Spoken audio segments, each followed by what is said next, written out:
Hi Virgo, welcome to Higher Source Tarot for your Is It in the Cards September 2020 love reading. This is for all Virgo, Sun, Moon, Rising, and Venus. And I want to thank all of you for watching the readings and definitely for hitting that thumbs up button when you like a video, because that is doing something to the YouTube algorithm so that YouTube will show the reading to more Virgos. So I appreciate that. The channel is just growing and it's really fun to do the readings and see new people coming on, and definitely thank you to all of you who have subscribed. And if you're new here, I'd love to invite you to join us by becoming a subscriber. I post new readings every Friday and then again on either Monday or Tuesday, but it is twice a week. So, because you know what, the reading is not always everyone's reading, but it's always somebody's. So I feel like if I post a little more frequently, that gives everyone an opportunity to see, something that might be relevant to them. You can certainly check other parts of your chart too. That always helps. But anyway, so thank you. I love you. And let's get the guidance here for Virgo and love, please. For Virgo and love. What does Virgo need to know with love, please?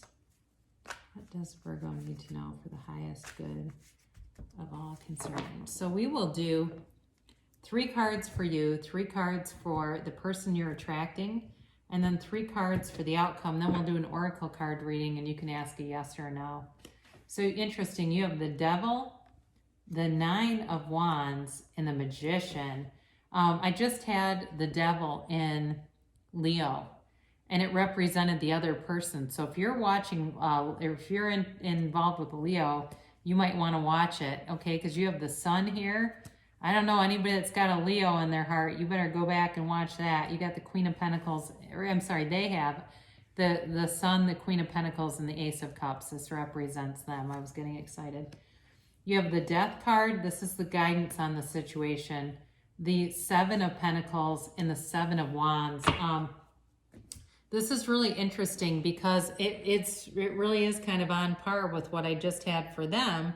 And I don't want to scare you with the Death card. I honestly, because they have the Devil and the Tower in theirs, and it really does make a lot of sense. I feel like the Devil and the Death card are connected.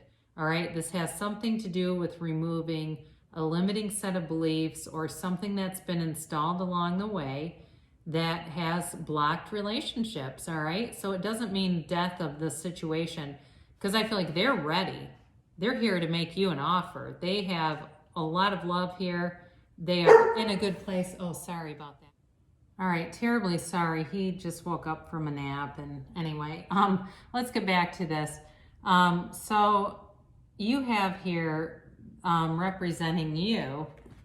It's the 9 of Wands and the Devil, I feel like, are connected, okay? They are connected, and it really is about a toxic cycle that was in play, and it was bringing in a significant amount of, exhaustion, really. It was exhausting to be in this, and it was like being on this hamster wheel that you couldn't get off of. So if it was, it's possible it was work related, where you had some kind of a crazy job that drained you, but this was very draining energy that you're coming out of. And so with this, I'm sorry, I didn't talk about the energies.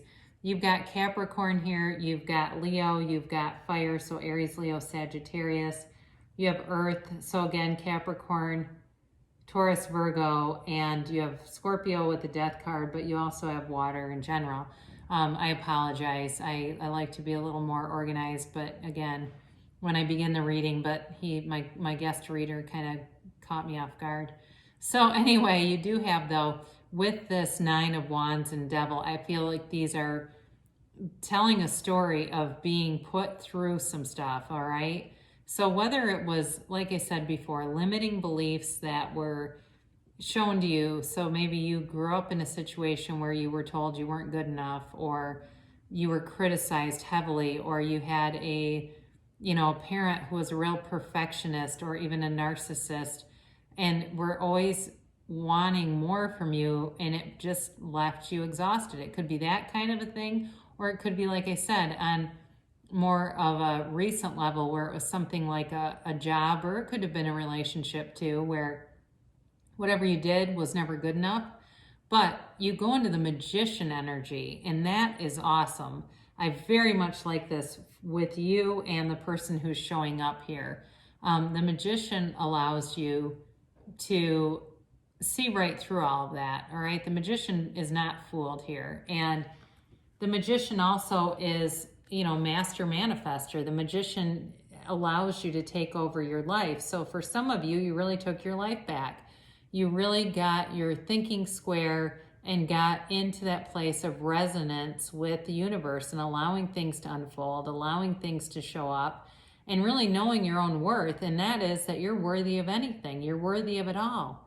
And in a relationship, the relationship that comes towards you, it's got love, it's got passion, it's got great communication, and there's money here. So it's infinite abundance. It really is like a dream come true in a relationship, and you're showing up in your very best self. I think I had a reading for you not too long ago where I said, and then I ended up calling it, don't quit 5 minutes before the miracle happens. And here it is again. It's like you get put through the ringer and then boom. And it all of a sudden, you know, I think sometimes when people are at their darkest and they come back from that, they're unstoppable. So this is who's coming towards you, my word, and beautiful energy, all right? So, you know, you've got all the vitality of the sun here, and I feel like this person has a wonderful disposition. They, you know, they've achieved a lot in life. They have money, but they've achieved other things too. Success in terms of, you know, an education. They're nice looking. I mean, this is a nice looking person to have coming towards you. But they're, you know, and I mentioned before, it could be a Leo. They've got warmth here. They've got that warmth of a Leo. And, you know, Leo out of the fire signs, they're the ones that have the best capability of sustaining a long-term relationship because they burn long and warm, all right? And I'm not telling you it has to be a Leo, but I'm just saying for those of you that that's who it is, they really are a compatible match for you. But in general, the cards here indicate that this person has humility. They've had a lot of achievements, but they still have this humble side of them that's very attractive to people. You know, they're the kind of person that is the first person to help somebody else out, and they're not arrogant. They don't brag about what they've done. They are really focused on doing their personal best. You know, they don't run around and advertise it, but they're good. It's like they're good at whatever they do.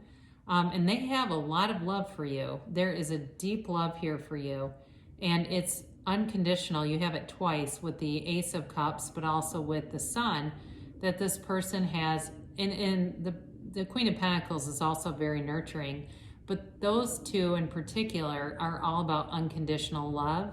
There's truth here. There is transparency here. You know, this is somebody who is a real open book. I mean, they're just a lovely, lovely energy. Now, where I see the Death card coming into play, I think that there's some things here. You've got the Seven of Pentacles and the Seven of Wands. And sevens in the tarot are about victory and success.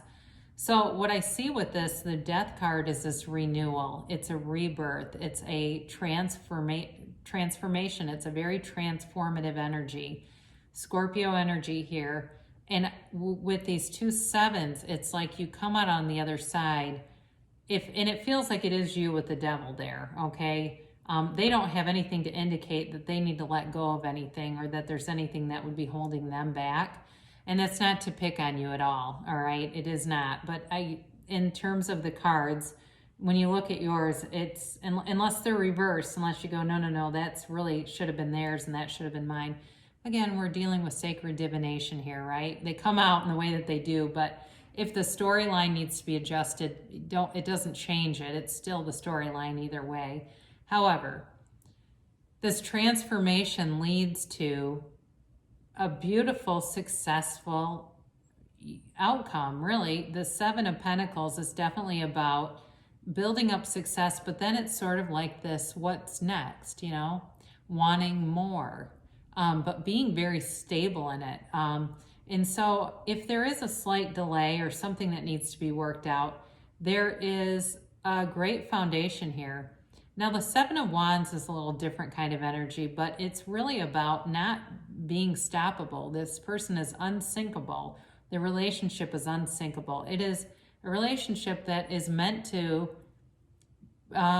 push through, to push is not quite the right word that I want to say there, but it's meant to, you know, go around any boundaries. The relationship is meant to be, and so any obstacles in the way, especially if it's some past limiting belief, that will not stop this. There's love here, there's a magnetic attraction here, and it really is a relationship that's supposed to be. And so, you know, the Death card comes in to remove the ego attachment, really. It comes in to bring wholeness to the situation, to heal whoever needs the healing, and to bring in more, especially with those 2 sevens. So I very much like to see that in here.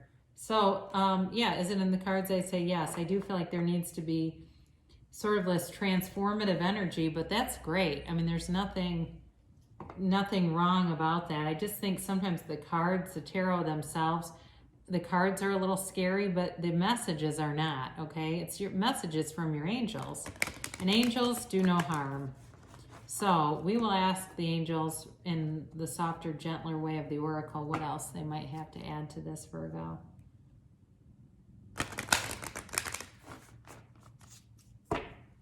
And then a timeline here. What's the timeline for Virgo? And yes, no, maybe.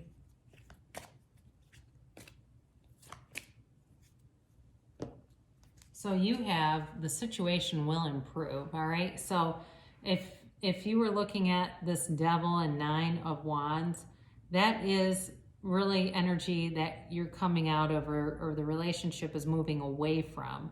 So there's definite improvement here, and it's moving towards a happier, unconditional, and really a very abundant feeling of love. I mean, there's, like I said, there's love here, but there's abundance here too.